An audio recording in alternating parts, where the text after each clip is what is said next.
وہ شخص جو اپنے احساسات کو کسی شکل میں پیش کر کے دوسرے ذہن پر منتقل کر سکتا ہے، وہ دراصل اپنے دل کا بوجھ ہلکا کرنے کی قدرت کا مالک ہے۔ اور وہ شخص جو محسوس کرتا ہے مگر اپنے احساس کو خود آپ اچھی طرح نہیں سمجھتا اور پھر اس اضطراب کو بیان کرنے کی قدرت نہیں رکھتا، اس شخص کے مترادف ہے جو اپنے حلق میں ٹھوسی ہوئی چیز کو باہر نکالنے کی کوشش کر رہا ہے مگر وہ گلے سے نیچے اترتی جا رہی ہے، اور یہ ایک ذہنی عذاب ہے جس کی تفصیل لفظوں میں نہیں آ سکتی۔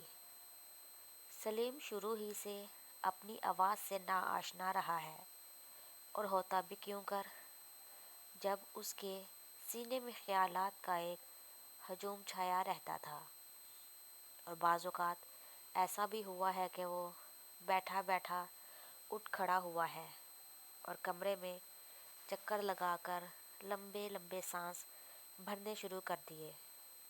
غالباً وہ اپنے اندرونی انتشار سے تنگ آ کر ان خیالات کو جو اس کے سینے میں باپ کے مانند چکر لگا رہے ہوتے، سانسوں کے ذریعے باہر نکالنے کا کوشاں ہوا کرتا تھا۔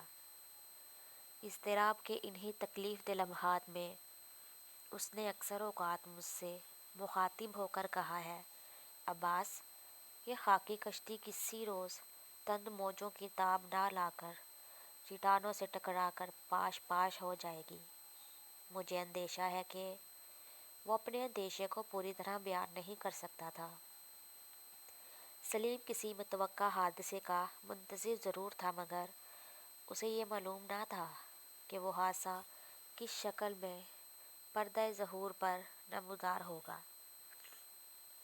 اس کی نگاہیں ایک عرصے سے دھندلے خیالات کی صورت میں ایک مبہم سا سایہ دیکھ رہی تھی جو اس کی طرف بڑھتا چلا آ رہا تھا، مگر وہ یہ نہیں بتا سکتا تھا کہ اس تاریک شکل کے پردے میں کیا نیہا ہے۔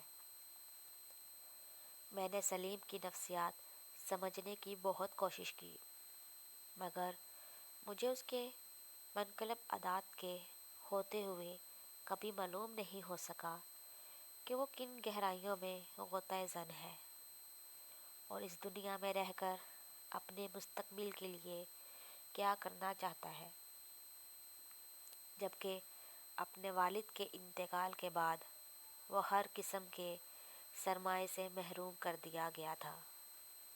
میں ایک عرصے سے سلیم کو منقلب ہوتے دیکھ رہا تھا۔ اس کی عادات دن بدن بدل رہی تھی۔ کل کا کھلنڈرا لڑکا میرا ہم جماعت ایک مفکر میں تبدیل ہو رہا تھا۔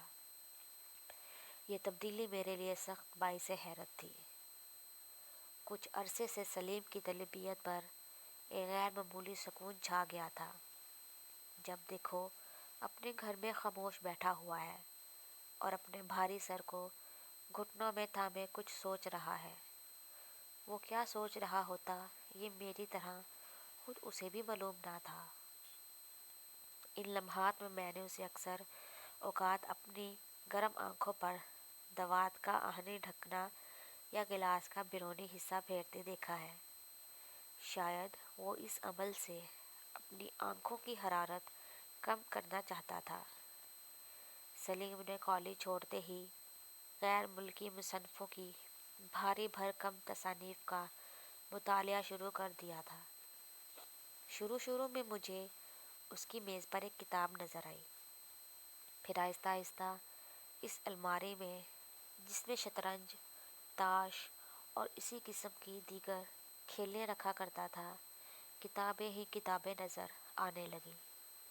اس کے علاوہ وہ کئی دنوں تک گھر سے کہیں باہر چلا جایا کرتا تھا۔ جہاں تک میرا خیال ہے، سلیم کی طبیعت کا غیر معمولی سکون ان کتابوں کے انتھک مطالعے کا نتیجہ تھا جنہیں اس نے بڑے قرینے سے الماری میں سجا رکھا تھا۔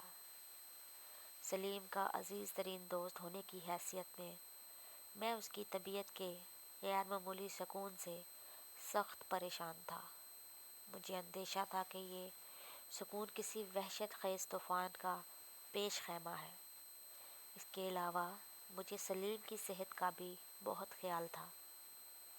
وہ پہلے ہی بہت کمزور جسے کا واقعہ ہوا تھا۔ اس پر اس نے خواہ مخواہ اپنے آپ کو خدا معلوم کن کن الجھنوں میں پھنسا لیا تھا۔